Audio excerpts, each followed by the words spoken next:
Hola a todos los que nos están viendo. Muchísimas gracias por reunirse con nosotros en esta segunda charla del trimestre 20P. Les recordamos que tenemos muchas cosas por hacer aquí en Astrowami. Tenemos los datonautas que salen cada 2 semanas, donde son pequeñas cápsulas informativas donde les hablamos sobre distintos temas, temas más recientes, temas de interés, de astronomía, astrofísica, todo lo relacionado con el espacio. Tenemos una nueva sección que son las astrorecomendaciones que van a estar saliendo una vez cada mes, donde les decimos sobre las distintas cosas que van a estar sucediendo a lo largo del mes y desde observaciones astronómicas, algún evento que pueda estar sucediendo, también donde les recomendamos series, documentales y libros. Y diariamente también estamos teniendo las Hubble efemérides, que son fotografías tomadas por el Hubble, con una pequeña información sobre la fotografía que se está tomando. Y pues no se olviden de seguirnos en todas nuestras redes sociales. Entonces, sin más que decir, les presento al doctor Raúl Alba. Él es un investigador de la Universidad Autónoma Metropolitana, es biofísico químico y hoy nos va a hablar sobre un tema muy reciente en el área de la astronomía, que es este nuevo descubrimiento de fosfina que se descubrió en Venus, y él nos va a platicar qué es la fosfina y qué es lo que implica todo esto en para esta área. Entonces, sin más que decir, y no se olviden de poner todas sus preguntas en la cajita de comentarios. Y sin más que decir, doctor, pues puede comenzar. Pues gracias por la invitación a toda la comunidad de Astrowami, una oportunidad de estar nuevamente con ustedes y compartir algo de la curiosidad que nos mueve a todos y que ha sido, al menos en lo personal, el motor que me ha llevado a dedicarme a esta bella actividad de la búsqueda de saber lo que no sabemos, tanto desde un punto de vista personal como comunidad profesional, como comunidad humana. Entonces, sin más, me invitaron a que hablara, que me subiera al tren del meme, a raíz de la noticia que salió recientemente. Entonces, la noticia salió en muchos medios.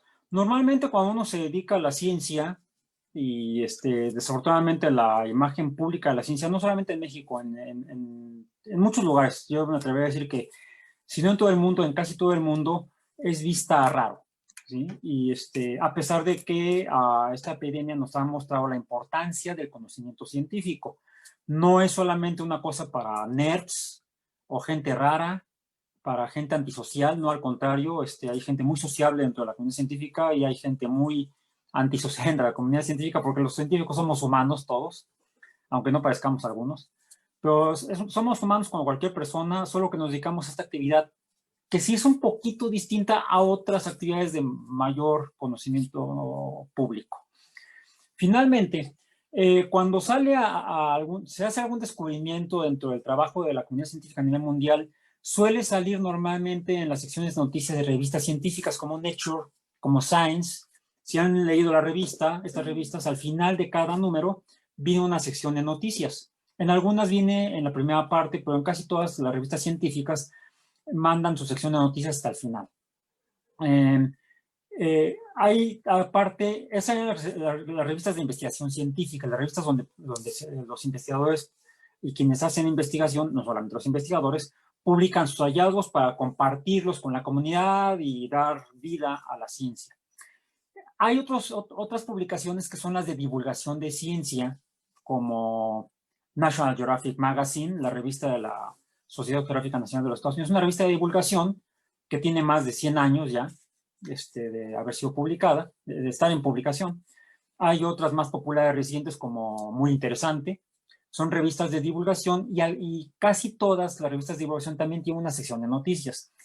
Y les decía que cuando sale algún importante aportación o descubrimiento de alguna persona que trabaja en ciencia en el mundo, porque salió publicado en alguna revista científica especializada, o quizá es menos común en algún congreso más raro el científico o su laboratorio o la institución dieron a conocer al público directamente o a los medios su hallazgo. Llega a suceder como pasó con el bosón de Higgs. Pero si no es eso, es raro que los hallazgos científicos salgan en los medios de comunicación de noticias del diario. Es difícil que salgan en los periódicos o en la televisión, en la radio, en los noticiarios. Ocasionalmente hay algún descubrimiento que es tan llamativo, quizá tan importante, tal vez no siempre importante, pero sí llamativo, que llega a los diarios, a los periódicos, a la televisión, incluso hasta programas de otro tipo, programas de entretenimiento o de chismes, llegan a salir este tipo de noticias. Bueno, estamos ante un evento de esa naturaleza. Se publicó el día 14 un artículo realizado por diferentes científicos de varios países. No es un trabajo de un solo laboratorio, sino una colaboración entre varios laboratorios, que en este caso le estoy mostrando cómo la cubrió National Geographic precisamente. Posible signo de vida en Venus agita un acalorado debate. Vean, aunque es una revista de divulgación científica, normalmente sus títulos son bastante científicos, poco amarillistas, digamos, o sensacionalistas. Este encabezado es un tanto sensacionalista. Bueno, esta fue la noticia como la publicó la NASA. La Administración Nacional de Aeronáutica y del Espacio también publicó la noticia en sus medios y dice: anuncio sobre una investigación de la química de Venus. Se dan cuenta la diferente forma en que se encabezan el mismo hecho, el mismo descubrimiento. Aquí no menciona nada sobre la vida, sino sobre la química de Venus. Incluso en el primer párrafo, tercer renglón, dice, sin embargo, en la segunda línea dice, la NASA no estuvo involucrada en esta investigación y por lo tanto no puede hacer comentarios directos sobre los hallazgos. O sea, se lavan las manos. La NASA ha sido muy embarrada públicamente por incluso descubrimientos que han hecho mismos científicos de la NASA. De hecho, estamos ante un evento tan llamativo que además de salir en noticias, he llegado a verlo hasta con youtubers, sí, youtubers de ciencia en españoles, latinoamericanos, por supuesto, norteamericanos, británicos, de otros países, pero incluso hasta youtubers que no son youtubers de ciencia, que por cierto en México desafortunadamente hay pocos.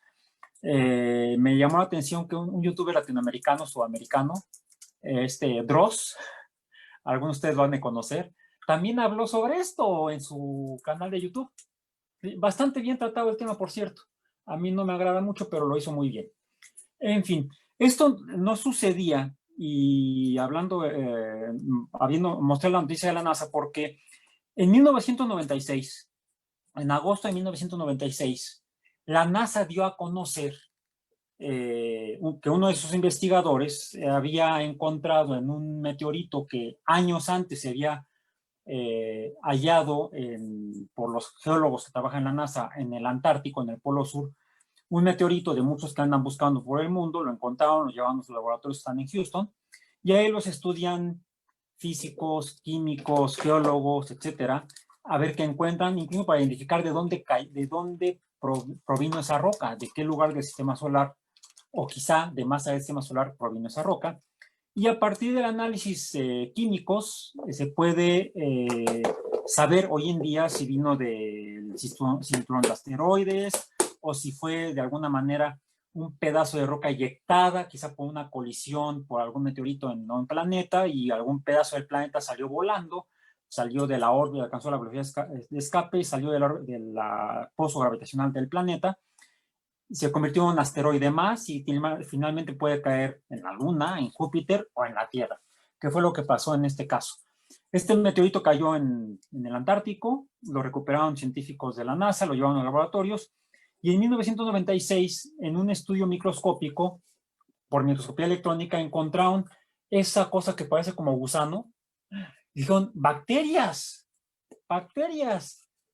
marcianas, a grado tal que el presidente Clinton, quien ocupaba la presidencia en ese entonces, hizo un comentario muy atinado al respecto de este importante descubrimiento de una agencia del gobierno de los Estados Unidos. Sin embargo, estudios posteriores y un análisis, precisamente, salió publicado este hallazgo en revistas científicas. Hubo algunos eventos, simposios internacionales en los que participaron, mostraron los hallazgos, y el análisis que se hizo por la comunidad mostró que estos especies de gusanos eran demasiado pequeños. Vamos, parecería una bacteria coliforme, pero esa figura tendría la 10ª parte del tamaño de una E. coli, prácticamente del tamaño de un coronavirus, por ejemplo. Salieron del orden de 10 a cuando mucho 100 nanómetros, por lo cual, aunque llegaron a hablar de nanobacterias, se reconoció que eran demasiado pequeños para que permitieran tener incluso el más simple metabolismo bacteriano. Por lo tanto, se descartó. Y aquí les muestro una escala de precisamente el tamaño de una E. coli. No está exactamente a escala los objetos que se ven en la imagen. La escala está marcada en la cota, en la cotación del segmento de línea que está ahí. Por ejemplo, está mi mano, bastante reseca, una regla graduada en centímetros y en pulgadas, y podemos ver una célula de tipo eucarionte típica que tiene un radio de 10 a la menos 5 metros. 1 milímetro es 10 a la menos 3 metros. Un cloroplasto es del orden, tiene un diámetro transversal de su longitud de 2 por 10 a la menos 6 metros, es decir, serían 2 micras. Una E. coli mide 1.5 micras. Un virus corona promedio tiene una dimensión de aproximadamente 100 nanómetros, o sea, 10 a la menos 7 metros. Un nanómetro es 10 a la menos 9 metros. Pues las nanobacterias marcianas, las supuestas nanobacterias marcianas grandotas, serían de este tamaño precisamente. O sea, demasiado pequeñas para poder contener un aparato metabólico que permitiera reconocerla precisamente como un tipo de arqueobacteria o algo similar. Este fue el artículo que se publicó el 14 de septiembre de este año, del 2020, en la revista Nature Astronomy, titulado el paper o el artículo Phosphine Gas in the Cloud Decks of Venus. Gas fosfano en capas de las nubes de Venus, encabezado por la doctora Jane Greaves y con un equipo que parece misa de 20 ministros, en la cual participan investigadores de diferentes instituciones. Por ejemplo, la doctora Clara Sousa Silva, se las presento, quien trabaja en el MIT. De hecho, esta es una imagen que tomé de un corto noticioso que hizo el MIT sobre los comentarios de la doctora Sousa al respecto de este trabajo de investigación del grupo en el que colabora, y en el cual mediante, me voy a regresar, estudios espectroscópicos por medio de radiotelescopios. Usaron inicialmente un radiotelescopio en Hawái, en el Mauna Kea, en el complejo astronómico del Mauna Kea, un telescopio bastante grande con el que pudieron en el espectroscopio identificar la presencia de una señal que coincide con el espectro de absorción en milímetros, en micrómetros, perdón, del gas fosfano. Bien, posteriormente, y por eso entraron otros miembros de la comunidad científica a colaborar en esta investigación, trabajaron en el observatorio ALMA, que se depende de la Agencia Espacial Europea, está en el desierto de Atacama, en Chile, y confirmaron, y es la segunda gráfica que se ve abajo a la derecha, se ve incluso más fina la señal de gas correspondiente al espectro de absorción del gas fosfano, dado que Venus irradia ondas de radio. Si no hubiera nada que tapar esas ondas de radio que emite Venus, pues podríamos ver un espectro completamente plano, a lo largo de toda la región de ondas de radio. Pero dado que hay gases sobre la superficie de Venus, hay una atmósfera, estos gases absorben parte de la radiación dependiente de su estructura química y de la energía de esa estructura. En este caso, la energía de la vibración elástica de los enlaces de la molécula. Es lo que se detecta en el espectro de ondas de radio. Y ese espectro corresponde precisamente, esa señal corresponde en el espectro de ondas de radio a la radiación que absorbe el gas fosfano.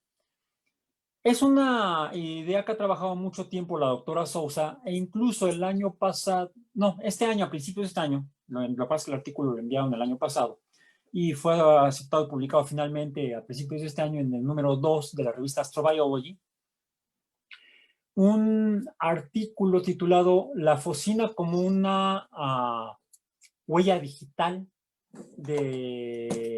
en atmósferas de exoplanetas, o como un gas que sería una huella digital en atmósferas de exoplanetas. Huella digital de vida, o sea, como una marca, una marca o señal espectroscópica que podría dar indicios de que hay seres vivos en ese cuerpo astronómico, en ese exoplaneta, están de alguna manera, como consecuencia de su metabolismo, emitiendo algún gas. En el caso de la Tierra, los organismos que más comúnmente conoce la gente son los seres verdes, los fotosintetizadores, las plantas, las algas marinas, las bacterias verde-azules, que llevan a cabo fotosíntesis, y en su proceso de fotosíntesis emiten oxígeno. Nosotros, en cambio, los organismos heterótrofos, quimiótrofos, que usamos oxígeno para oxidar los nutrientes y obtener la energía para mantenernos vivos, emitimos dióxido de carbono. Y estos gases se emiten a la atmósfera y podrían ser detectados por algún astrobiólogo de otro planeta en otro sistema estelar. Si apuntara su radiotelescopio hacia la Tierra, podría decir, hay organismos que emiten, que podría haber organismos que emiten dióxido de carbono y oxígeno. Entonces, también estos gases son los que se han llamado biosignatures, o huellas digitales biológicas, que sugieren que en ese cuerpo astronómico hay algún organismo haciendo metabolismo bioquímico.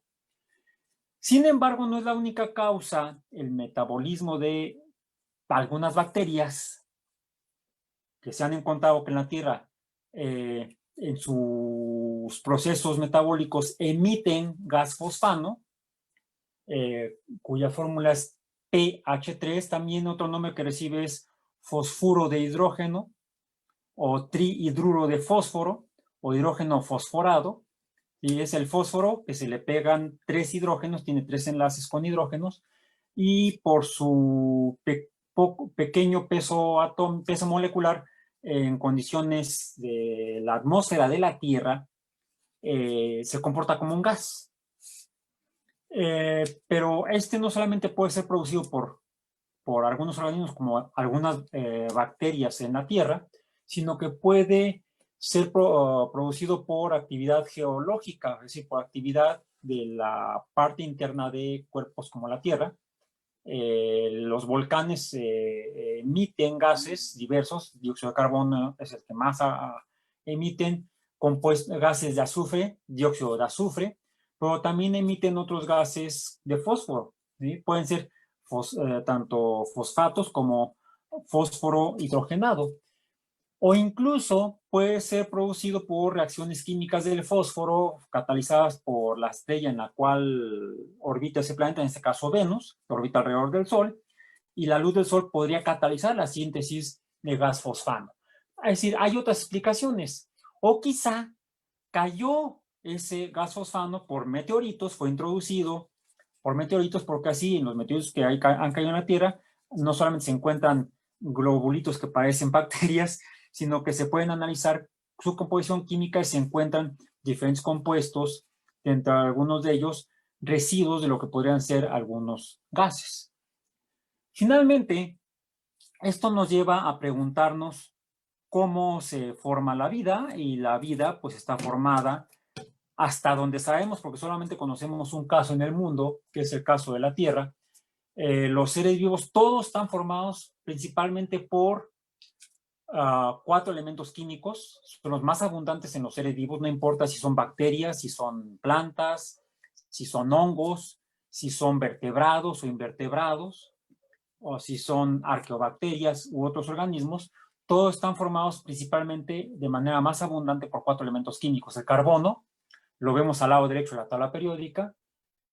Después de ese, el hidrógeno, que ese está en el extremo izquierdo de la tabla periódica. El nitrógeno, que está junto al carbono, y el oxígeno. Incluso en sus clases de biología, tal vez de la prepa o de la secundaria, los que no estudiaron una carrera de ciencias biológicas, pues estudiaron biología ya en la universidad.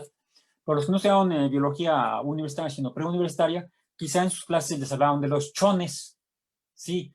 De los 4 elementos químicos que forman parte de todo el más abundante en los seres vivos: carbono, hidrógeno, oxígeno y nitrógeno.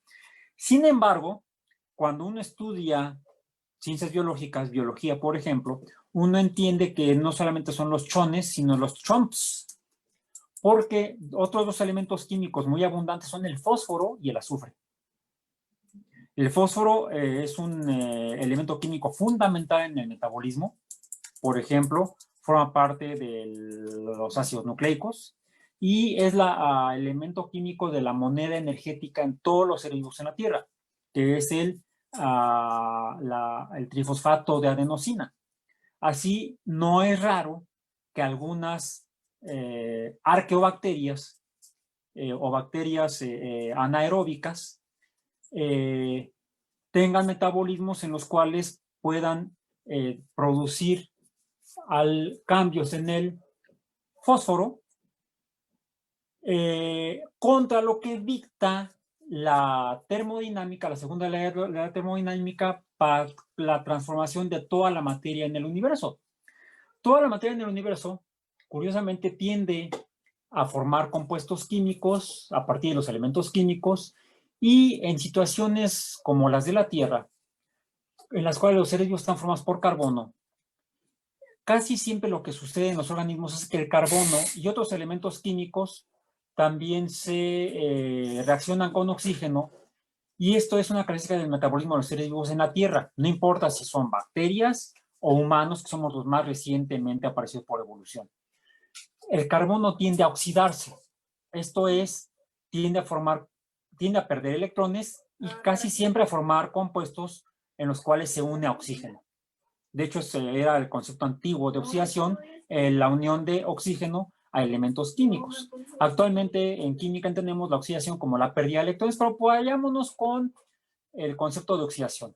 El proceso termodinámicamente más factible, donde hay elementos como el oxígeno o como el cloro, es oxidar a los elementos químicos que están del lado izquierdo de la tabla periódica. Los elementos del lado derecho de la tabla periódica, el fósforo, el cloro, el oxígeno, el azufre, tienden a oxidar a los elementos químicos del lado izquierdo o a su izquierda. Tienden a oxidar, por ejemplo, el oxígeno puede oxidar al nitrógeno y al carbono. Cierto, el flúor podría oxidar al oxígeno, pero el flúor afortunadamente no es tan abundante, sí lo hay, e incluso lo hay en los seres vivos. Es el oxígeno el que principalmente oxida al carbono que se presenta en los seres vivos. Sin embargo, los seres vivos, para mantenerse vivos, lo que hacen es ir contra la segunda ley de la termodinámica. En la respiración, lo que hacemos los heterótrofos es tomar el oxígeno para oxidar al carbono, pero a su vez usamos esa energía para reducir químicamente el carbono. ¿Qué es la reducción? Es lo que le pasa a un elemento químico que toma los electrones de otro. Cuando el oxígeno oxida el carbono, el oxígeno se reduce. Entonces, cuando en el metabolismo reducimos al carbono es cuando le pegamos hidrógeno. Y eso es la huella de la vida. Cuando los elementos químicos como carbono se le unen hidrógeno, o al carbono o al nitrógeno se le une hidrógeno, o cuando al fósforo se le une hidrógeno. Es por eso que la fosfina o el fosfano, el nombre es lo mismo, es considerado como una huella digital de metabolismo biológico. Es difícil encontrar el fósforo reducido como pH3 porque es más fácil encontrar, de acuerdo a la segunda ley de la termodinámica, al fósforo oxidado como PO2, como fosfato, y no como hidruro de fósforo. Y esto es precisamente porque los seres vivos usamos la energía libre de Gibbs, o la G de esta ecuación, para reducir nuestra entropía. La entropía es de T delta S, o delta S es el cambio en la entropía, que es el desorden, que es lo que pasa cuando nos morimos, aumenta la entropía, nuestra entropía. Los seres vivos, para poder reducir nuestra entropía, tenemos que aumentar la entropía del entorno y usamos esa energía del entorno como energía libre para mantenernos vivos, ¿sí? Porque el proceso de la vida es un proceso donde el cambio de energía libre es difícil. Cuando llegamos al delta G igual a 0, está en equilibrio, quiere decir que ese organismo ya no utiliza la energía del entorno para reducir su entropía, sino que ha aumentado su entropía propia. Así es que los viejos químicos nunca mueren, solo alcanzan el equilibrio termodinámico. Y no solamente los químicos, todos los seres vivos tendemos a eso. Los seres vivos nos caracterizamos por tomar energía del entorno, transformarlo en el interior de nuestros sistemas, utilizar esa energía para transformar la materia, mantenernos reduciendo la entropía y en el proceso eyectamos energía y eyectamos materia. Bueno, estas son las formas metabólicas más comunes en la Tierra. Nosotros tomamos azúcares, no abusen porque eso puede provocar diabetes, ¿sí? Son de las cuestiones que hemos visto ahora en la pandemia.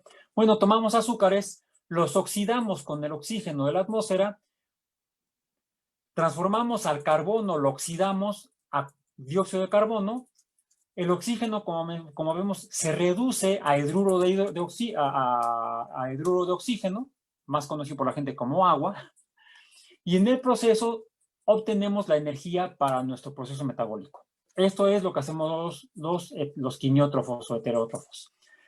Los seres verdes en la Tierra, ¿qué es lo que hacen? Toman el dióxido de carbono, que ya había en la Tierra, tanto como producto de la formación de la Tierra como producto de los primeros seres vivos. Los primeros seres vivos hacían eso, oxidaban el carbono. Las plantas surgen después en la evolución de la vida en la Tierra, aprovechan el dióxido de carbono, lo reducen con el hidrógeno del agua y de esa manera forman los azúcares y emiten dióxido de carbono. Entonces, por eso es que el dióxido de carbono y el oxígeno son biomarcadores para los astrobiólogos. Pero no es la única forma en la que los seres vivos en la Tierra han utilizado la materia para obtener energía para su metabolismo. Hay algunas bacterias muy antiguas, las metanógenas, que toman el dióxido de carbono que se produce en volcanes, por ejemplo, cuando se formaban los volcanes al inicio de la Tierra, lo reducen con el agua y en el proceso energético mueven su metabolismo y emitían metano. Por eso es que el metano también es un biomarcador. Dijimos que el carbono se puede reducir cuando hay vida. El nitrógeno se puede reducir cuando hay vida, sí. El óxido de nitrógeno es lo que hacen las bacterias del ciclo del nitrógeno, las bacterias que en el caso actual cohabitan con las raíces de los frijoles, que toman los nitratos de los organismos que están en descomposición y las bacterias los descomponen al utilizar esos nitratos y los nitritos para reducir el nitrógeno y formar amoníaco, otro marcador, biomarcador para los astrobiólogos. También lo hacen algunas bacterias con el azufre.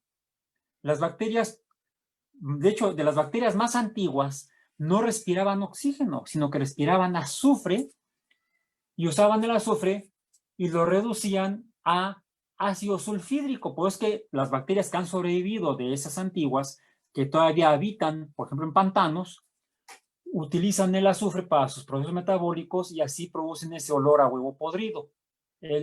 el ácido sulfídrico para su metabolismo. El sulfuro de hidrógeno o ácido sulfídrico es otro biomarcador. Y lo hacen también algunas bacterias antiguas. Una característica que tienen estas bacterias es que pueden habitar en ambientes muy calientes, por ejemplo. Se llaman termófilas. Y hay otras bacterias que viven en ambientes muy ácidos, como el rumen de las vacas, o incluso en otros tipos de ambientes muy ácidos, que son aquellas que producen gas fosfano. Toman el fósforo de los fosfatos, lo reducen a fosfano. El signo de interrogación en esta imagen, ¿a qué se debe? A que no conocemos la bioquímica de estas bacterias. Y es uno de los temas de investigación que están haciendo muchos biólogos. Y esto, lo que me extraña es que esto no llega a las noticias. Este es un artículo publicado recientemente, este mismo año. Es más, hace pocos días, el 2 de septiembre, en la revista Chemosphere o Chemosfera, yo lo estaba diciendo primero en una especie de Spanglish, el análisis de las características de la producción de fosfano en la digestión anaerobia, sobre la dinámica de la comunidad microbiana, vías metabólicas. Y no conocemos todavía, es un motivo de investigación, el cómo se forma el gas fosfano. No sabemos cómo se forma, pero lo forman algunas bacterias y algunas bacterias que son muy antiguas. Algunas arcobacterias son las que se han identificado que pueden formar gas fosfano. ¿Y Venus? ¿Qué pasa con Venus? Esta idea no es nueva. El hecho de que alguien buscara, y eso fue otra cosa que me llamó la atención, decían, es que sorpresivamente encontraron gas fosfano en Venus. Pues no, desde 1961, un joven astrónomo que se había graduado de su doctorado el año anterior en la Universidad de Cornell, Carl Sagan, por cierto, no he conseguido su tesis, la estuve buscando, pero hay que suscribirse a no sé qué biblioteca y hay que poner ahí cuenta para poder conseguir la tesis. Pero afortunadamente él a partir de su tesis escribió este artículo en Science en marzo del 61, donde habla de la composición química de Venus, porque ese fue uno de sus dos temas de su tesis doctoral. Estudiando de manera similar con radiotelescopios de aquella época, de los primeros radiotelescopios al alcance de los astrónomos, Sagan hizo estudios espectroscópicos de la atmósfera de Venus y logró identificar, él y otros investigadores identificaron algunos elementos químicos, bueno, elementos y compuestos químicos en la atmósfera y encontraron así que uno de los elementos más abundantes era el carbono, otro era el oxígeno, principalmente en combinación como dióxido de carbono. Fue cuando estudios espectroscópicos a distancia con telescopios sugirieron que la atmósfera de Venus, a diferencia de lo que pensaban los astrónomos antes, que las nubes estaban formadas por vapor de agua, no estaban formadas por vapor de agua, sino principalmente por compuestos como el dióxido de carbono. Posteriormente se encontraron sulfatos y otros compuestos, los cuales fueron investigados por las primeras misiones robóticas. En 1962, la NASA envió la Mariner 2, después de que la Mariner 1 falló en el despegue, que fue una serie de 10 naves cuyo objetivo era estudiar planetas, principalmente los planetas internos del sistema solar, Marte, Venus y Mercurio. Bueno, las primeras dos misiones, Mariner 1 y Mariner 2, fueron planeadas para estudiar Venus, la química de la atmósfera de Venus. Llevaban estas dos naves espectrógrafos, como los que los astrónomos estaban usando en la Tierra. Bueno, la Mariner 1 falló, la Mariner 2 finalmente pudo llegar hasta 34,000 kilómetros de la superficie de Venus, algo así como la distancia a la que se encuentran los satélites de telecomunicaciones en la Tierra, y los espectrógrafos y los termógrafos lograron identificar efectivamente la presencia de dióxido de carbono en la atmósfera y una temperatura de 500 grados Celsius. En la competencia en esta carrera espacial, iniciada en aquel tiempo, fue la primera misión exitosa en estudiar Venus. Sagan ya colaboraba con la NASA en ese momento y fue de esa manera que le permitió ya en el 67 publicar un artículo en Nature donde preguntaban vida en las nubes de Venus, fue cuando por primera vez se hipotetizó que, aunque la superficie de Venus estaba a 500 grados, la temperatura normalmente en las atmósferas de los planetas, como en la Tierra, va disminuyendo conforme aumenta la altura. Así es que a alturas mayores quizá fuera posible que la temperatura no fuera la de un horno, casi un horno siderúrgico, no un horno casero. Un horno casero llega a 250 o 280 grados Celsius, es el doble de la temperatura, 500 grados Celsius. Es por eso que era imposible considerar que pudiera haber vida en la superficie, pero tal vez sí suspendida en las nubes. Este fue uno de los trabajos que publicó entonces en aquel tiempo Sagan junto con Harold Morowitz, a partir de los hallazgos de la Venera, de la Mariner 2. Pero decía yo que en la carrera espacial que recién iniciaba, la Unión Soviética no se quedó atrás y terminó enviando las misiones Venera. Las primeras 3 fallaron. Venera fue una serie de naves enviadas precisamente para estudiar Venus. Enviaron otras naves, Mars a Marte y las Luna a la Luna, que se quemaban el coco para poner el nombre a las misiones. Venera, sin embargo, fue el nombre de las misiones a Venus, y la Venera 4 logró llegar hasta 25 kilómetros, envió una sonda, llegó la nave a Venus y envió una sonda de descenso que llegó hasta 25 kilómetros de la superficie y midió una presión de 22 atmósferas. O sea, la temperatura no solamente era muy alta como la midió Mariner, sino que además la presión de la atmósfera era muy alta, 22 veces la atmósfera de la Tierra a nivel del mar. Y la temperatura coincidía un tanto con lo que suponían Horowitz y Sagan en ese artículo de Science, porque la temperatura era menor, era de 277 grados Celsius la que midió la Venera 4. Enviaron más misiones. Los Estados Unidos enviaron la Mariner 5 a una nave que pasó por Venus, llegó a 4,000 kilómetros y midió la cantidad de dióxido de carbono entre un 90 y un 95% de dióxido de carbono en la atmósfera de Venus. Las Veneras 5, 6, la Venera llegó hasta 16 misiones. De las Veneras 5, 6, no sé si tenga yo aquí imágenes de ellas. Sí, esta es la Venera 4, esta es la Mariner 5, esta es la Venera 5 y 6, eran naves gemelas. Esta fueron la Venera 7 y 8. Esta fueron la Venera 9 y 10, que eran las zonas de descenso. Y estas naves de descenso fueron penetrando cada vez más en la atmósfera. Primero decía yo 25 kilómetros, luego 24, la presión disminuía, la temperatura, algo que se encontró es que la temperatura variante, igual que la presión. Venera 5 midió 320 grados y 26 atmósferas. Venera 7 logró aterrizar y funcionó durante 23 minutos, registrando una temperatura de 475 grados Celsius, una presión de 92 atmósferas. Venera 8 logró también aterrizar, funcionó poco más de una hora, midió 470 grados Celsius y 90 atmósferas y envió las primeras fotografías. Estas son las primeras fotografías que envió Venera 8 de la superficie de Venus. Está un tanto deformada por el tipo de lente, fue como una especie de lente gran angular la que usó la Venera 8. Eso fue ya en el 1972. Un año después, los Estados Unidos enviaron la Mariner 10, que fue la última misión de la serie Mariner, que llegó a 5,700 kilómetros de Venus. Finalmente, en esa época, los Estados Unidos nunca enviaron, en ese periodo, no enviaron naves de descenso, y de hecho, solamente hubo un intento posterior de enviar una sonda que penetrara a la atmósfera de Venus. Por eso lo mencioné en otro momento.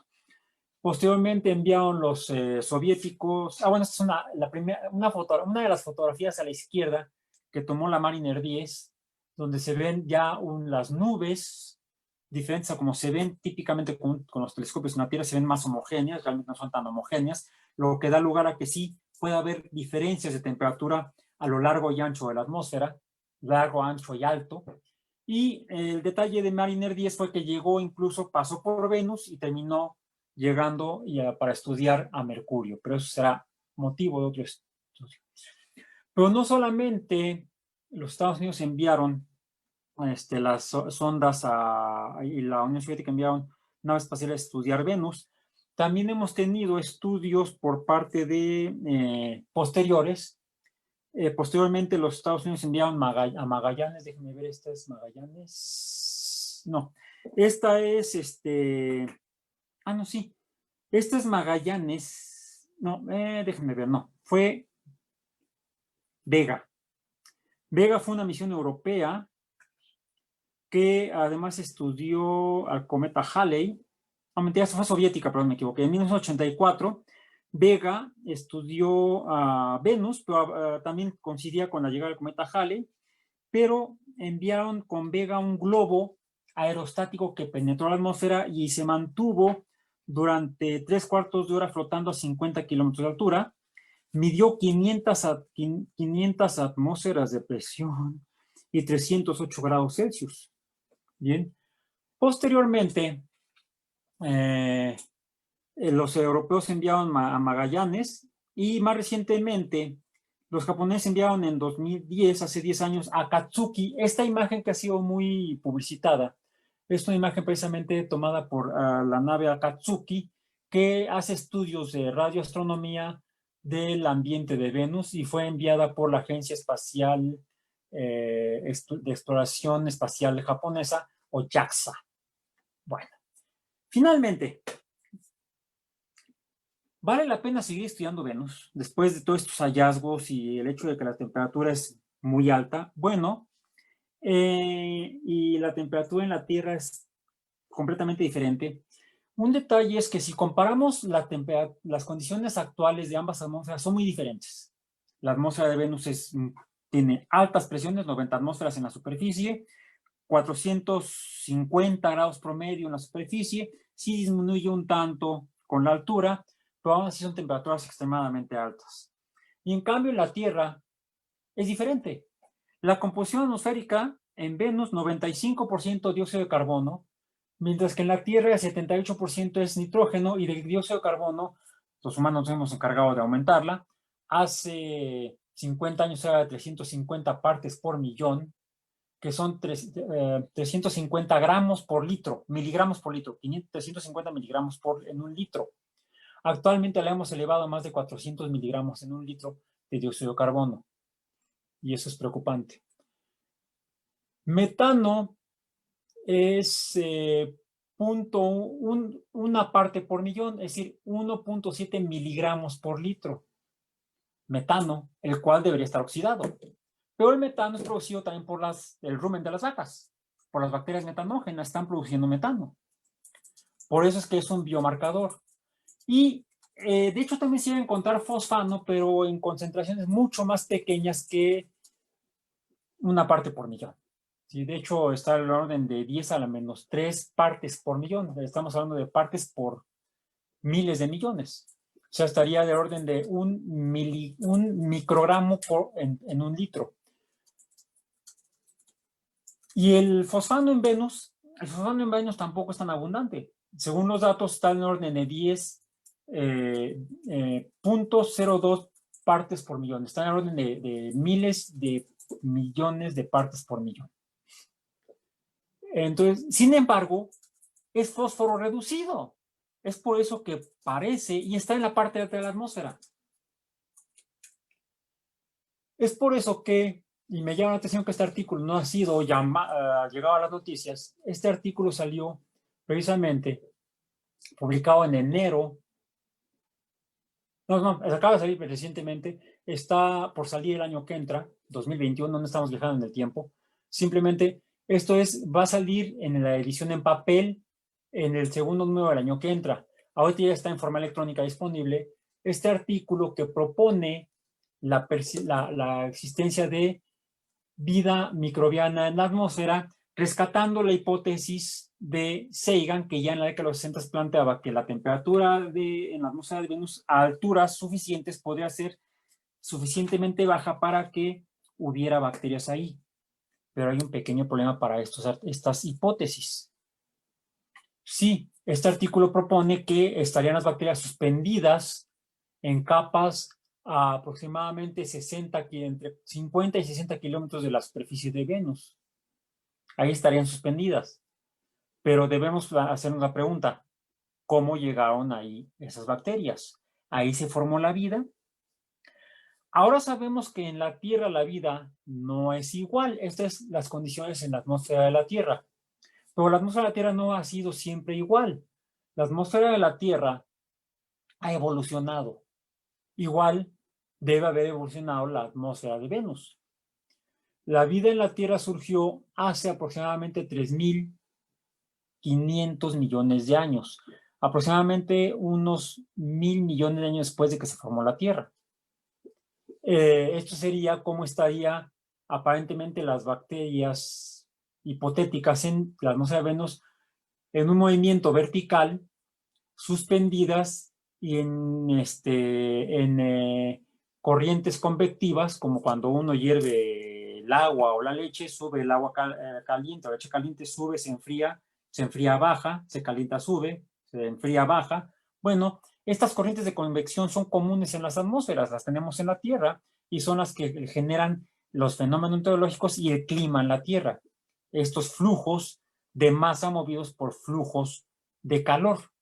Bueno, estos flujos también deben existir en la atmósfera de Venus, dado que hay diferencia de temperatura entre la superficie y las partes altas de la atmósfera de Venus. Ya les adelanté un poco la imagen.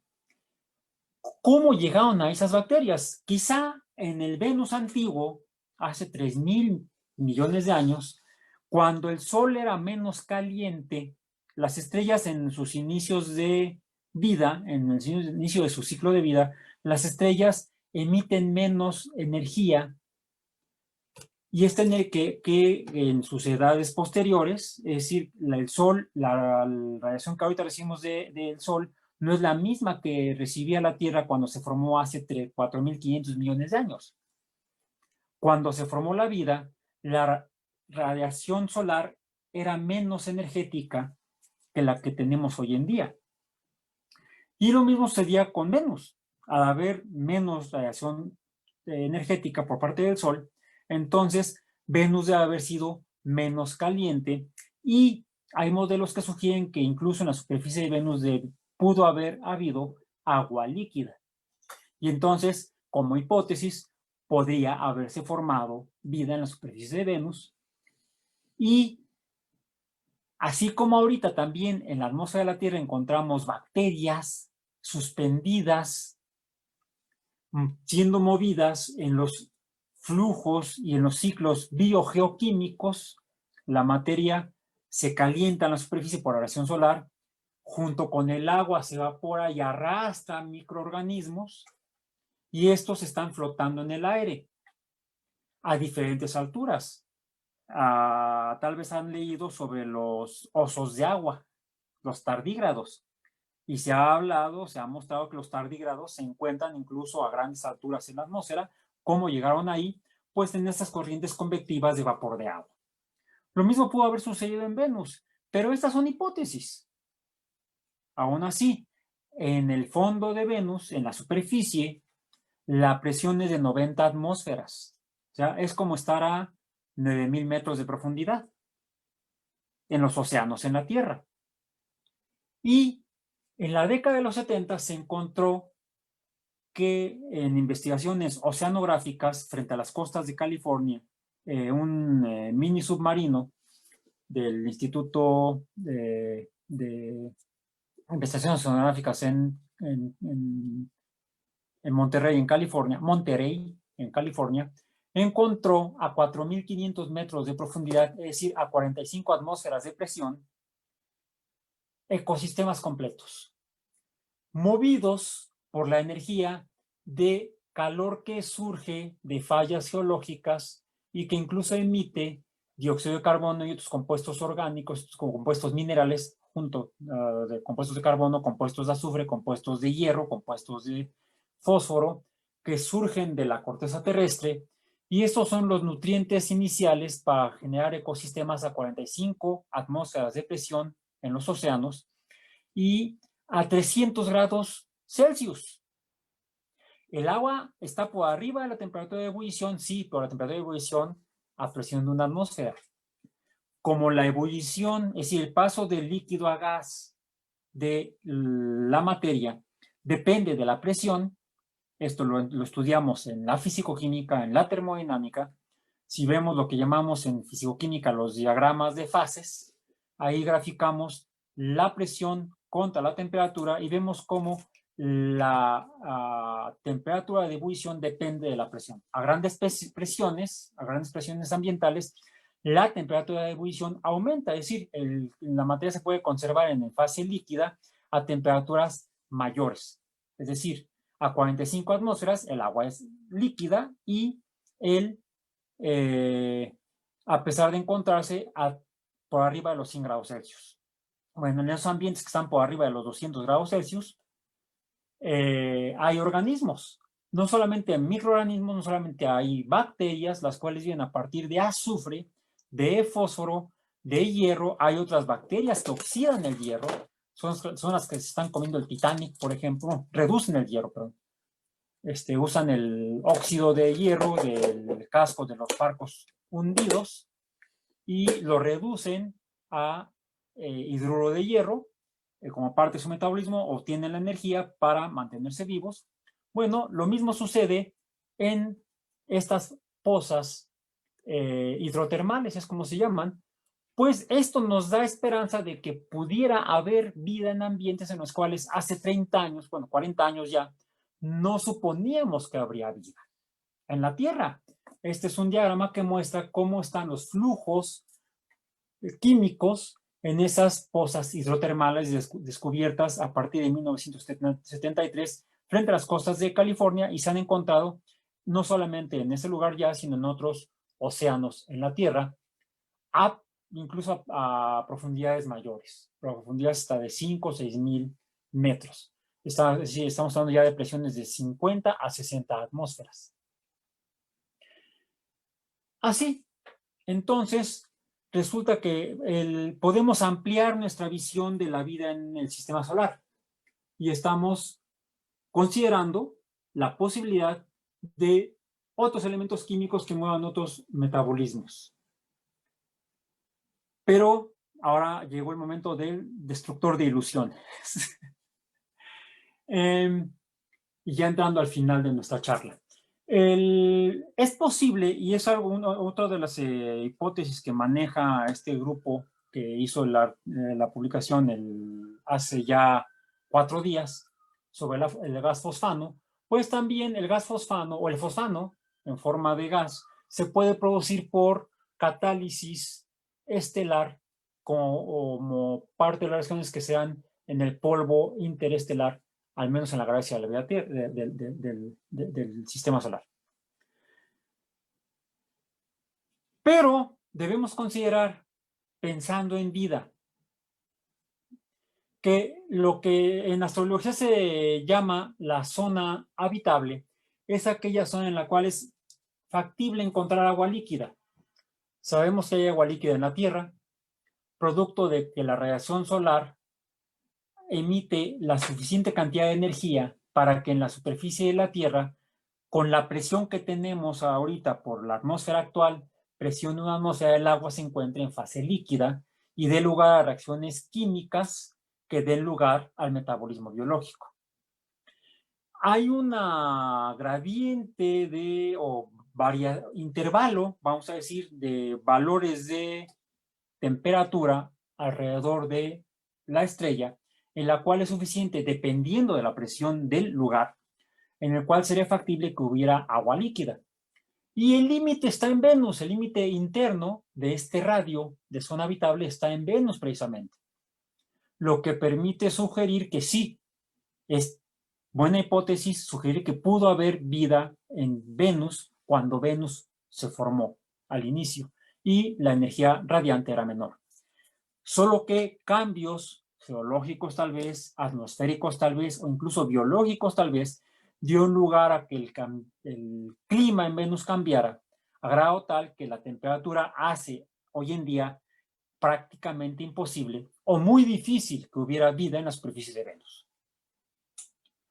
Sin embargo, es posible que algunos de estos microorganismos hayan sobrevivido a lo largo de miles de millones de años, suspendidos en la parte alta de la atmósfera de Venus.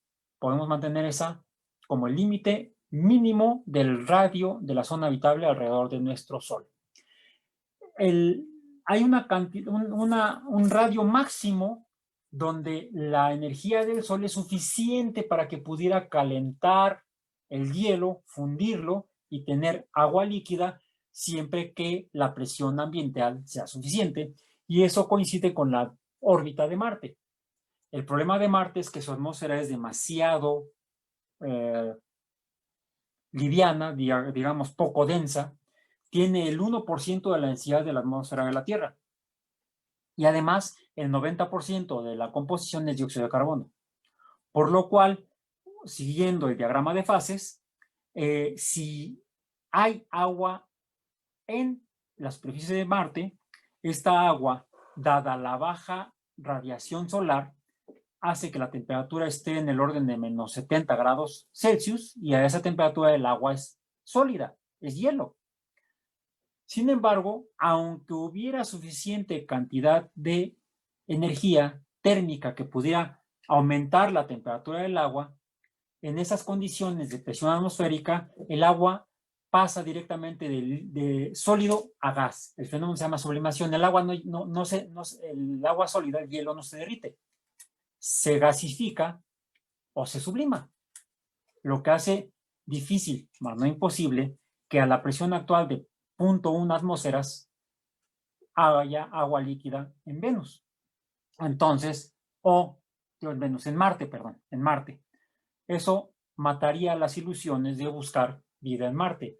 Pero, regresando a las pozas hidrotermales y a las investigaciones de las sondas robóticas. Desde 1961, cuando se envió la primera sonda de investigación planetaria a Venus, se han enviado sondas o naves robóticas a todos los planetas del sistema solar, desde Mercurio hasta Neptuno.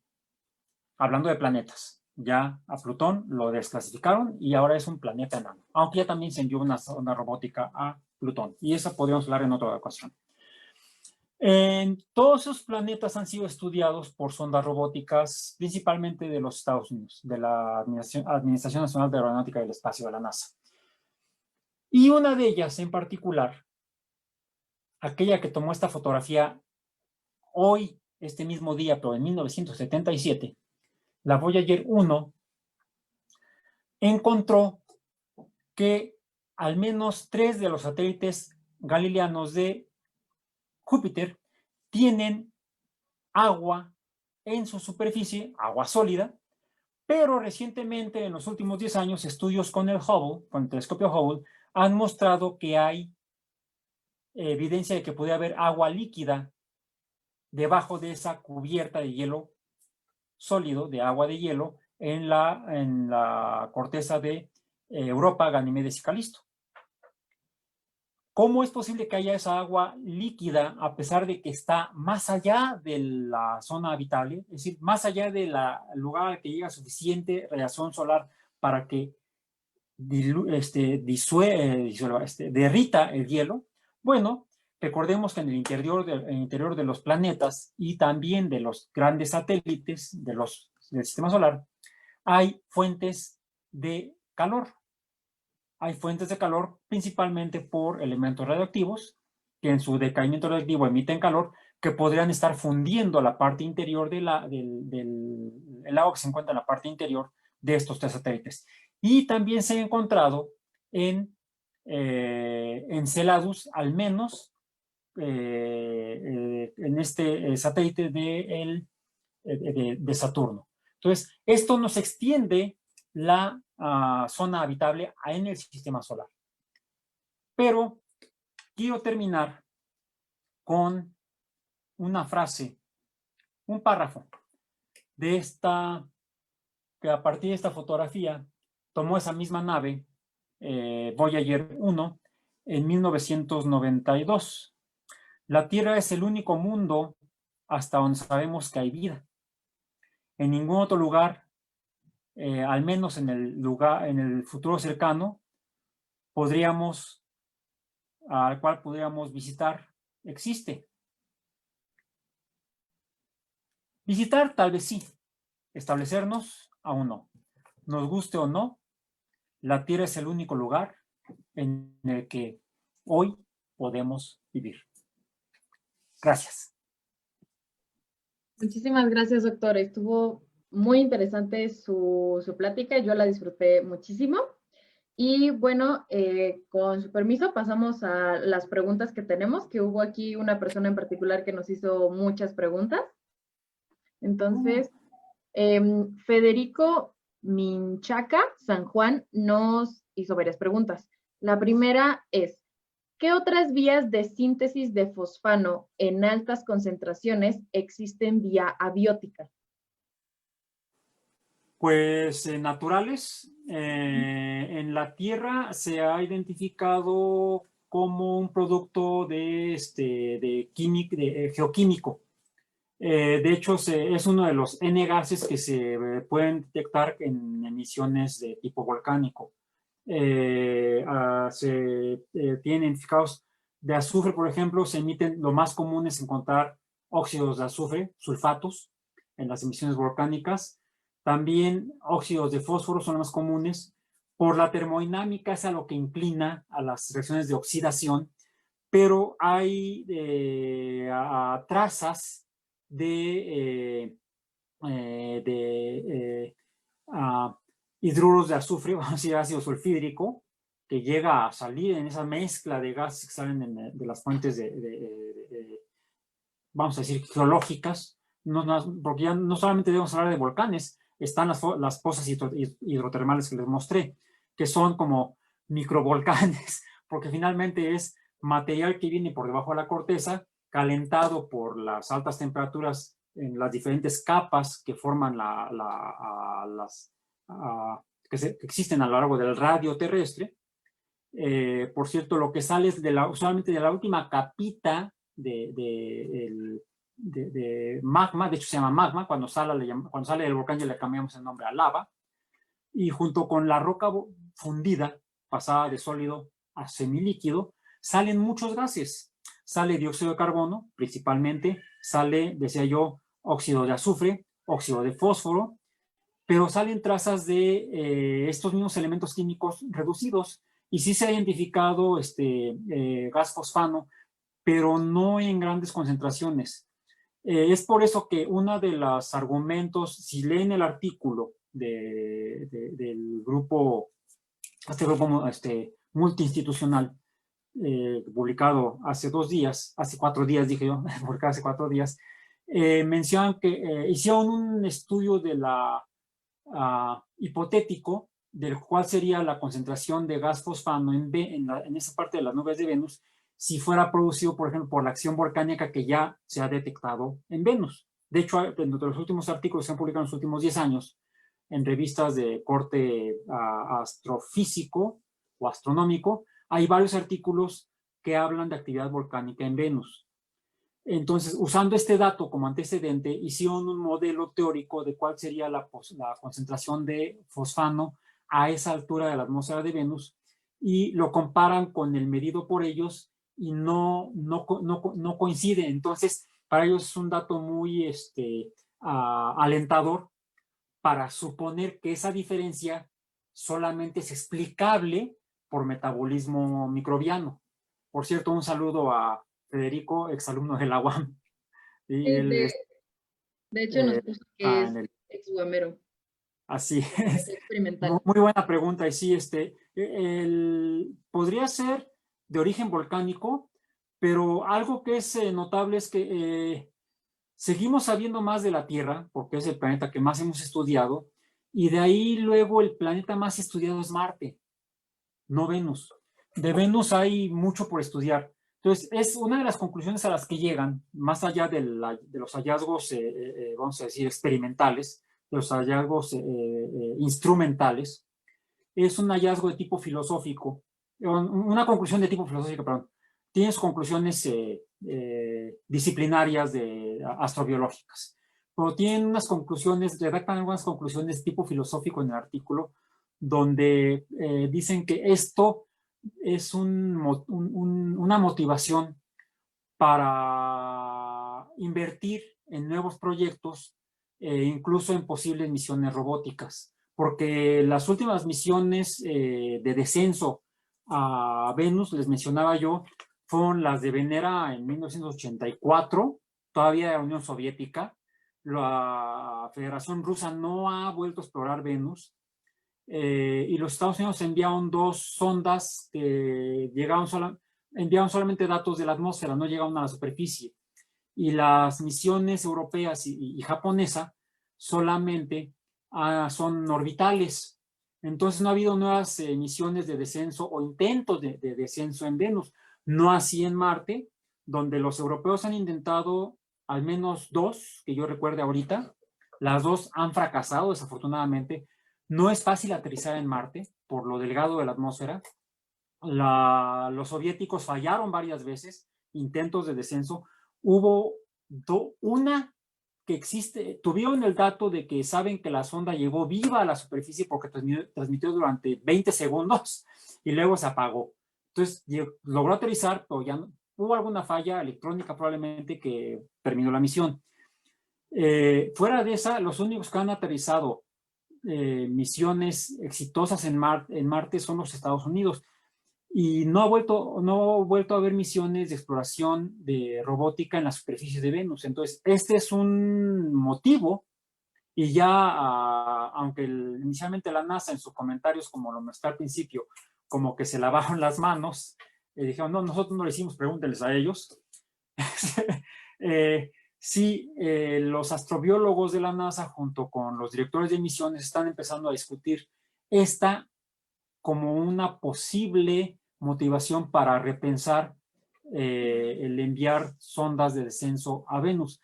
Ahorita las únicas misiones de este tipo astrobiológico que tienen ya en desarrollo son la misión Europa Clipper a Europa, por eso quise mencionar eso, y hay en planificación una misión también de la NASA al sistema de satélites helados de Saturno, tal vez no de descenso, pero sí quizá de orbital, una misión orbital astrobiológica a Enceladus y probablemente a Dione, donde se han identificado lo mismo que les mencioné de Europa. En las grietas de Enceladus, porque también su corteza es helada, también, de hecho, fue primero Cassini, la misión europeo-americana, que estudió Saturno como por 15 años, identificó la eyección de géiseres de agua a través de la corteza de Enceladus, y pudieron hacer algunos análisis. No llevaban instrumentos adecuados, idóneos, pero con los espectrógrafos que llevaban pudieron identificar compuestos orgánicos, al menos metano, además de agua, en estos géiseres que salían de Enceladus.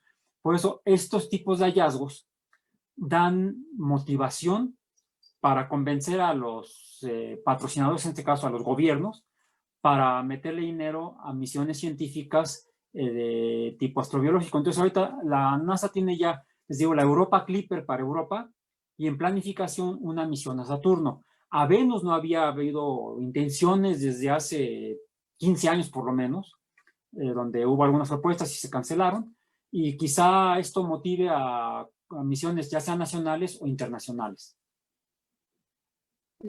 Muchas gracias, doctor. La siguiente pregunta nos dice, igual de Federico, dice, dado que Venus es A, cálido, con aproximadamente 500 grados Celsius, anóxico, nebuloso, con altas concentraciones de CO2, nitrógeno, ácido sulfúrico y azufre, con vulcanismo, con vientos de 95 metros por segundo, ¿cuáles son las vías de síntesis de fosfano abióticas que existen en esas condiciones?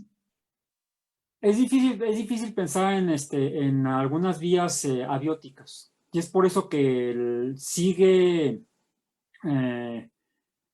fuerte la sugerencia de que la explicación tiene que ser biológica.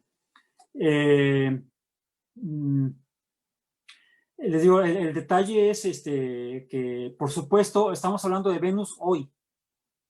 Venus hoy, donde solamente en ese intervalo de 50 a 60 kilómetros sobre la superficie están las condiciones de presión y temperatura, quizá un poquito más abajo, quizá un poquito más arriba, donde podrían haber sobrevivido microorganismos descendientes de los organismos que hipotéticamente podrían haberse formado en Venus en el inicio de la formación del sistema solar. ¿Sí? Es posible que en 3 de los planetas del sistema solar, en Venus, en la Tierra y en Marte, donde también hay evidencia hidrológica que sugiere que hubo agua líquida y que sugiere que la atmósfera fue más densa, es decir, mientras que en Venus la atmósfera se densificó, en Marte se perdió, el Sol literalmente barrió con la atmósfera de Marte, pueda haberse llevado la misma química abiótica que dio lugar a la biosíntesis, primero de biomoléculas complejas y luego de microorganismos. Si sucede en una olla una reacción con unos reactivos y tienes otra olla con los mismos reactivos y con las mismas fuentes de energía, pues hipotéticamente deben llevarse a mismo las mismas reacciones químicas. Estadísticamente es probable. Así es posible que en los 3 planetas, como hipótesis, se puedan haber formado seres vivos con diferencias porque son de origen independiente, ¿sí? Tal vez tendrían algo parecido a los ácidos nucleicos terrestres, porque es o un sistema similar para almacenamiento y transmisión de información hereditaria. Tendrían que haber formado vesículas que concentren reacciones químicas que se retroalimenten. Eso es el metabolismo, una serie de reacciones químicas que están suficientemente concentradas de modo que llegan a concatenarse. Eso tiene que suceder en bolsitas. Y si hay agua, si había agua líquida, lo único que puede formar bolsitas en el agua líquida son grasas. Entonces, si había síntesis de lípidos abiótica, si había agua, pues deben haberse formado estas liposomas, les llamamos en biología, en Venus, en la Tierra y en Marte. Y si se formaron las mismas biomoléculas simples, deben haber dado lugar a metabolismos similares. Entonces, lo que habría ahorita serían las bacterias descendientes, las arqueobacterias descendientes de las bacterias originales. Como ahorita hablamos en el caso de la Tierra, se han encontrado bacterias antiguas, no, bacterias actuales descendientes de bacterias antiguas porque vemos que sus metabolismos son muy rudimentarios. Son las arqueobacterias o bacterias antiguas, distintas de las bacterias modernas como nuestras E. coli del intestino. Entonces, es por eso que es difícil que pudiera ser de origen geológico. Sin embargo, como mencioné, aunque ya hay más evidencia y más estudios por medio de los estudios de radio que están haciendo las ondas europea y japonesa y telescópica a distancia desde la Tierra, que hay actividad volcánica en Venus, cada día se encuentran nuevos datos que sugieren que la actividad volcánica en Venus es quizá mayor de lo que se había pensado antes. Y entonces, contestándole esta segunda pregunta a Federico, finalmente, la verdad es que la hipótesis biológica se cae un poco si hacemos este comentario. No hay suficientes datos geológicos para descartar que esta fosfina fuera de origen volcánico. La verdad es que ambas hipótesis son todavía factibles. ¿Qué sigue? Más investigación, con o sin sondas espaciales. Y como siempre, más investigación, una lleva a otra y demás. La Así siguiente es. pregunta dice, ¿puede tomarse como modelo el Venus actual como un probable origen de la vida en la Tierra? No lo creo personalmente. Personalmente no lo creo. Porque, repito, el Sol hace 3.700, 3.500 millones de años, que es cuando los datos paleontológicos y geológicos sugieren que la vida se formó en la Tierra hace 3.500, 3.700 millones de años, la temperatura temperatura debido a la radiación solar era menor. Pero la temperatura debido al calor de la corteza terrestre, porque tendría poco tiempo de haberse solidificado, todavía habría demasiado calor por la formación de la Tierra. Al chocar las rocas, emitían calor. Mientras más rocas se acumulaban, mayor calor se producía. Al aumentar la presión, aumentaba el calor y este calor se irradiaba a la superficie. Hubo una gran actividad volcánica. Es posible que sí la temperatura en la superficie de la Tierra fuera mayor. De hecho, se estima que la temperatura de los primeros océanos debe haber estado, o mares, digamos, ya no océanos, pero mares, debe haber estado alrededor de los 80 grados Celsius. Y en esas temperaturas deben haberse formado las reacciones químicas y luego las biomoléculas y luego los primeros liposomas que deben haber dado lugar a los primeros microorganismos. Pero pensar que la vida se formó en condiciones como las actuales, sea en las pozas hidrotermales en la Tierra o en la atmósfera de Venus, yo creo que estamos viendo el pasado con ojos de presente. ¿Sí? Ahí sí, se requiere tener una imaginación muy especial para poder, con datos paleontológicos, hacer reconstrucciones ambientales y ahí sí jugar con variables fisicoquímicas y bioquímicas de cómo podrían haber sido los metabolismos iniciales. ¿Se vale imaginar? Como siempre, la imaginación es lo primero en la ciencia. Sí. Esta pregunta va un poquito de la mano con la anterior. Dice, ¿qué tan parecidas son las... Sí. Sí, perdón, me confundí. Dice, ¿qué tan parecidas son las condiciones iniciales de la Tierra abiótica a las de Venus actual, en su opinión? Principalmente la concentración de dióxido de carbono, 95%.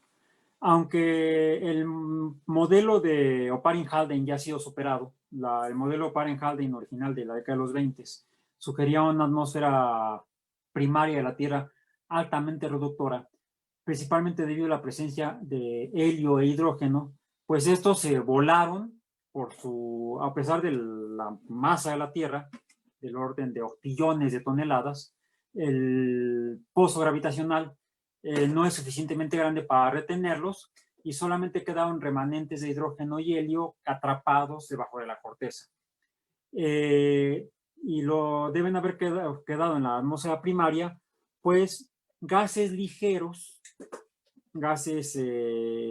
formados ya no solamente por elementos reducidos como oxígeno reducido, agua, nitrógeno reducido, amoníaco, carbono reducido, metano, que ese fue el modelo de Oparin-Haldane que incluso usaron luego Stanley Miller como estudiante doctoral de Harold Urey en la Universidad de Chicago también, para hacer el famoso experimento de Miller y de Urey, que por cierto el primer experimento lo hizo Miller solito, era su tesis doctoral, ¿sí? Con la asesoría de Urey, perdón.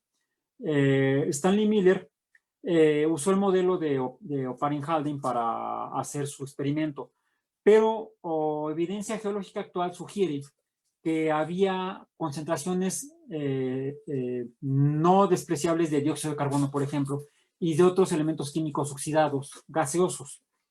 Aún así, la concentración de dióxido de carbono no es para nada la actual que hay en Marte y en Venus, que es la misma concentración, es decir, 90% de dióxido de carbono. La diferencia es la presión, es decir, la cantidad. Porque mientras que la concentración es la misma, 90%, en Venus es la presión 90 veces más que la de la Tierra, mientras que en Marte es 90 veces menos que en la Tierra. Entonces, tiene que ver el balance de gases, además de las presiones correspondientes y las temperaturas. Las temperaturas, eso sí, pueden haber sido mayores de 50 grados Celsius, porque sabemos que no es tan raro ya hoy en día encontrar bacterias termófilas e hipertermófilas, que esas sí deben haber sido algunas descendientes de las bacterias iniciales. Gracias. Y ya para acabar, la última pregunta nos dice, por lo que nos dice de ser un origen biótico el fosfano, ¿puede tratarse tanto como reminiscencia de vida o como origen de la vida? Yo diría que debemos considerar a les pasé diferentes metabolismos como ejemplos. Y esos metabolismos, ahora sabemos, en esas bacterias, en esos microorganismos, en las bacterias, son metabolismos que están relacionados con ausencia de oxígeno, son anaerobios. Y por lo tanto, esas bacterias actuales deben ser descendientes de los primeros organismos que se formaban en la Tierra, donde no había oxígeno libre. El problema para las abuelitas de estas bacterias, de estos microorganismos, fue cuando algunas mutaron y empezaron a utilizar la luz del sol, fueron capaces de utilizar la luz del sol, que era sobre todo la región de ultravioleta. Era mortal para la mayoría de los microorganismos, dado que la energía de la luz ultravioleta rompe los enlaces químicos de las moléculas orgánicas. Entonces, los primeros seres vivos deben haberse formado en el agua, pero además en zonas un tanto turbias, porque aunque el agua absorbe ultravioleta, no absorbe suficiente como para poder proteger a las moléculas orgánicas de ser rotas por la radiación ultravioleta, que vendría aún con un 30% menos de energía que actual en el sol naciente. Entonces, las moléculas biológicas y los primeros organismos deben haberse formado más bien en lodos, más que en sopas o en agua, en ambientes donde hubiera agua licuada, agua fluible, agua fluida, y donde se puedan haber llevado a cabo estas reacciones. Y así vivían todas ellas protegidas de la radiación solar, hasta que quizá algunas bacterias que mutaron, decía yo, fueron capaces de usar la luz solar para obtener energía, dio lugar a la fotosíntesis, pero como su desecho es oxígeno, el oxígeno es altamente oxidante, es tóxico. Donde se llega a usar oxígeno puro para respirar, que es en algunos casos de buceo industrial o buceo especializado, y en algunas actividades especiales espaciales, por ejemplo en las actividades extravehiculares, los astronautas respiran oxígeno puro, pero solamente por un periodo de horas. Porque si uno respira oxígeno puro, es una muestra de 100% de oxígeno. Durante periodos largos uno se intoxica, uno se empieza a oxidar. El oxígeno es muy tóxico y era veneno puro para las primeras bacterias. Entonces, ahí se dio la primera gran mortandad, ¿sí? Y la primera gran contaminación atmosférica fue por la fotosíntesis. Contaminó la atmósfera del planeta con oxígeno, hubo una gran mortandad de los primeros microorganismos, y los sobrevivientes fueron los que quedaron sepultados protegidos del oxígeno de la atmósfera.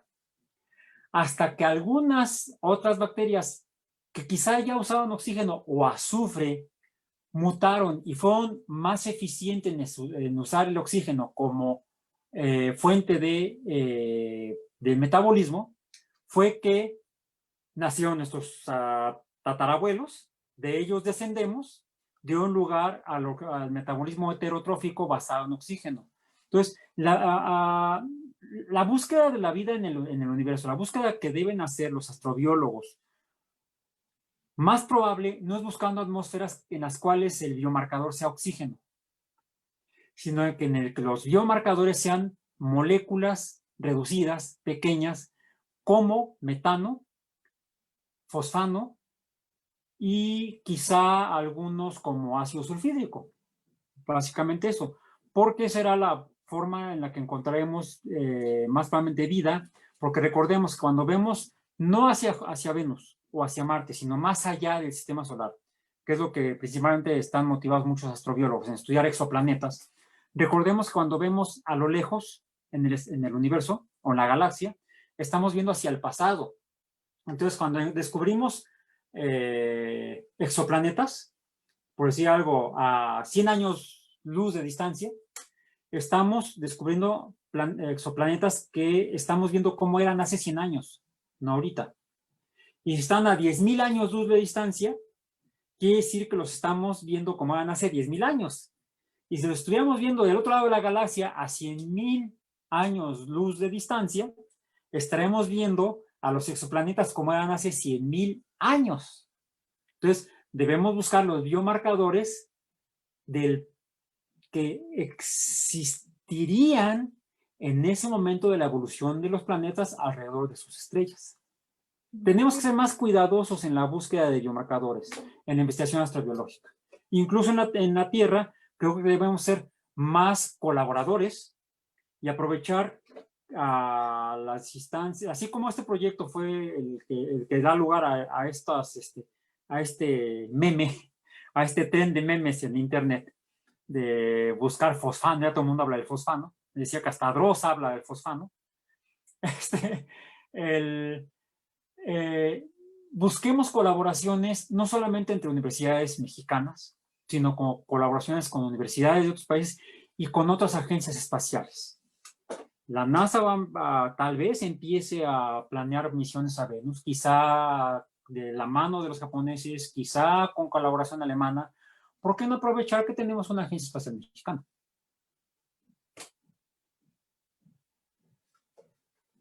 Ya está, tenía problemas con el audio. Sí, claro, totalmente de acuerdo con lo que usted dice y lo de estar buscando no tan lejos, por lo mismo que están a muchos años luz, no vamos a estar buscando un planeta en donde vivir que está a 10,000 años luz.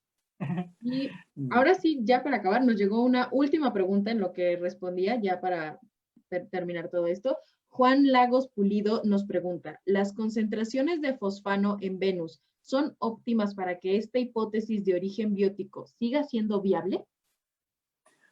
Hasta el momento sí. Hasta el momento sí, y para esto debemos recordar finalmente que estamos hablando de un paper, un hallazgo, sí hecho por un equipo de investigadores de diferentes instituciones, pero es solamente un equipo, una investigación, y muy impulsada por la doctora Sousa.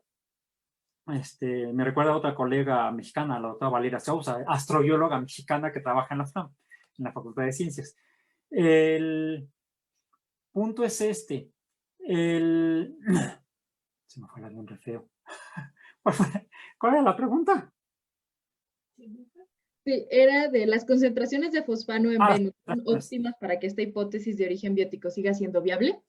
Decía David Grinspoon, un astrobiólogo que trabaja en el Instituto de Estudios Planetarios, Planetary Studies Institute de los Estados Unidos, que por cierto él era niño cuando Carl Sagan ya era adulto y fue amigo de él, eran vecinos allá en Nueva York.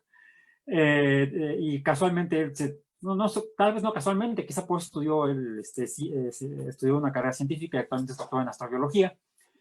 Él comentaba sobre este hallazgo de este equipo, que es solamente un artículo, cuyo hallazgo tiene que ser ratificado independientemente por otros grupos independientes. Esa es la ciencia. La ciencia hace descubrimientos realmente reales cuando lo que encontró una persona que hace investigación es confirmado por otro. ¿Por qué? Porque debemos recordar que podemos estar equivocados. A veces puede ser que efectivamente sea por actividad volcánica. Entonces se requiere más investigación para confirmar que no hay de otra, que tienen que ser bacterias.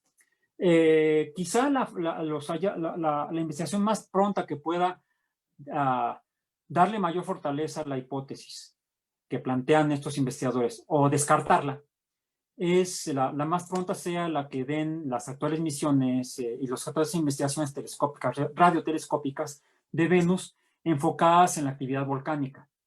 Si se verifica que la actividad volcánica en Venus es suficiente para emitir la materia prima, los productos de fósforo, en la química ácida de la atmósfera de Venus, porque algunos estaban diciendo, no, es que como es incluso estos mismos investigadores en el texto lo mencionan, que la atmósfera es 90% dióxido de carbono, de ahí el más abundante es ácido sulfúrico, y que por lo tanto no debería haber fosfina, ¿no? O gas fosfano, el nombre más popular en español es fosfano, no debería haber fosfano porque tendría que estar oxidando alfosfano a fosfato.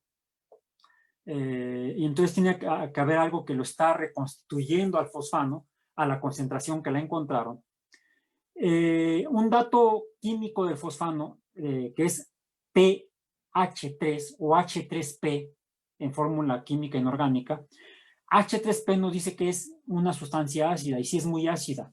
De hecho, su pK está en el orden de 2. O sea, es tan ácido como el ácido sulfúrico. Y esto debe obedecer, entonces, ahí va a haber un equilibrio de la manutención del H3P, ¿no? H3P, a concentraciones altas, a pHs ácidos. Al contrario, mi hipótesis química es opuesta a la hipótesis de estos colegas que dicen que como hay ácido sulfúrico no debería haber hidruro de fósforo. Yo digo al contrario, el ambiente ácido estabiliza al hidruro de fósforo, al fosfano. Se hace más estable y esto podría contribuir a que aumente la concentración a nivel de droplets, o sea, pequeñas gotas en la atmósfera a esa altura. Estoy pensando en voz alta, estoy haciendo ciencia. Tenemos que plantear otras hipótesis. Es aquí donde tenemos que echar mano de Popper. Tenemos que encontrar la manera de falsear la hipótesis. ¿Sí? Encontrarle todas las fallas posibles para también, como decía Richard Feynman, tú eres el primero que te puedes engañar a ti mismo. Yo, como investigador de mi propio proyecto de investigación, debo ser el primero que debo dudar de mis hallazgos. Debo ser mi más acre crítico. Y entonces será más difícil que yo mismo me engañe. Además de que debemos esperar nuevos papers en las próximas fechas, donde otros investigadores astrofísicos que estén usando otros telescopios para verificar el hallazgo, ver si encuentran la misma medición buscando en la misma señal y hacer pruebas en laboratorios, que es la misma doctora Sousa ha estado haciendo pruebas en laboratorios. Entonces, necesitamos hacer investigación en laboratorios en ahorita ya que nos permita la pandemia regresar en cada uno de los países a nuestros laboratorios, porque déjenme darles un dato. En la UAM tenemos un laboratorio de plasmas, un laboratorio de mezclas de gases ionizados. Yo le digo al jefe de este laboratorio, a nuestro colega y buen amigo, el doctor Arturo Robledo, de la unidad Azcapotzalco, que debería de cambiarle el nombre a su laboratorio. Debería de ponerle el laboratorio de atmósferas planetarias, porque de hecho él ha hecho investigaciones sobre las propiedades eléctricas de mezclas de gases simulando la atmósfera de Marte y la atmósfera de Venus. Entonces, hablen con el doctor Arturo Robledo de la unidad Azcapotzalco, de la División de Ciencias Básicas e Ingeniería, en el Departamento de Ciencia Básica. Búsquenlo, consúltenlo. Él ha hecho investigaciones en esta línea.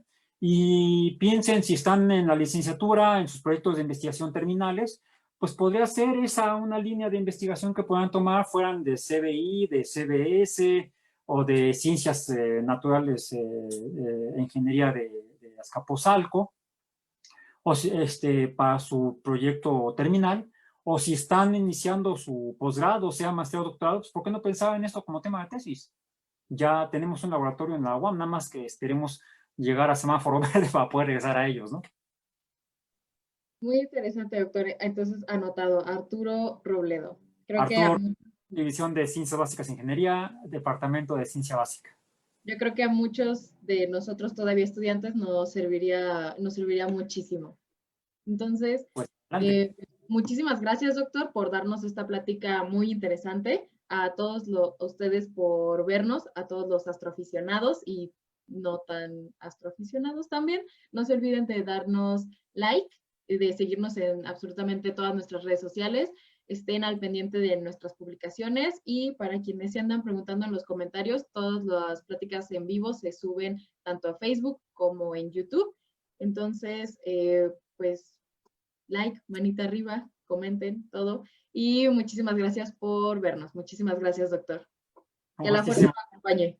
Live long and prosper. Live long and prosper. Hasta luego.